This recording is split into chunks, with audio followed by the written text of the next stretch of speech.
If you love Baltimore sports, you'll love WNST.net. Baltimore.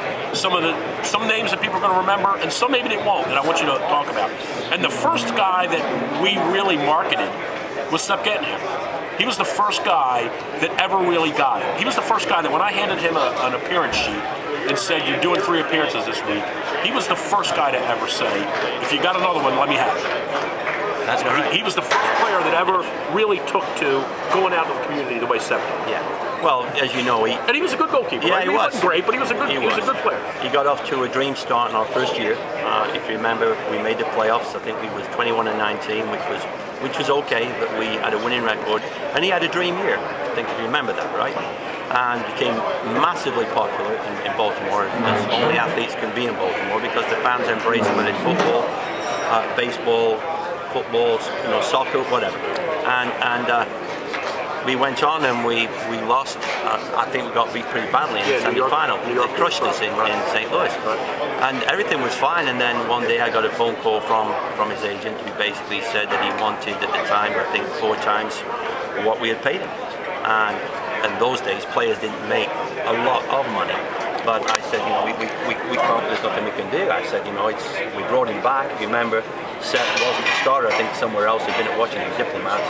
But Sepp was a nice guy, a good guy, and he was kind of the GQ kind of guy. Is that right? Sure. And he was all of a sudden doing lots of modeling. He was a perfect fit for us at that time. Perfect fit, right? Yeah. And then, long story short, he came in one day and he said, "Listen, if I don't get this money," he said, "then I'm going to have to leave." And I said, "Are you sure?" He said, "Yeah." He said, "I guarantee you." He said, "I'm kind of like the face of the franchise, and if I don't get what I'm worth, then I'm going to leave." So I said, "Well, just give me a couple of minutes."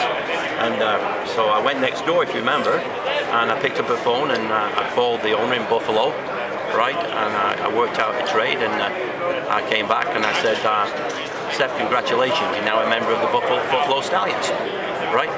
And because I'd asked him like 3 or 4 times, "Are you sure you want to do this?" So I said, "You know what? Now the aggravations outweigh the production.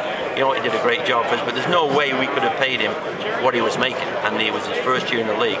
And I think Sepp, from that, it's a great story, this way, because Sepp, if you may remember the plane that crashed in Lockerbie, the Pan Am jet 747. Sepp's father worked for Pan Am Jets in New York. Sepp was on that plane but got off because the plane was oversold, and he decided not to get on that plane. And that was a plane that faithfully went down over Lockerbie, where everybody got killed. Yeah, so when I saw Sepp, I believe he get married to a Baltimore girl. I have no real idea what's happened. In Vegas last time. He's in Vegas, yeah. Okay. So yeah, in all fairness, he did a terrific job for us. He was a lot of things that you want in a first-year franchise, but in those days we didn't have the money to all of a sudden pay somebody a ridiculous amount of money. And he went to Buffalo Stallions. Unfortunately, it didn't work out, and I think he moved around a little bit. But I've seen him since, maybe only 2 times. Only 2 times. And he always remembers it, and there's no hard feelings. It's business, as he say. If you love Baltimore sports, you'll love WNST.net.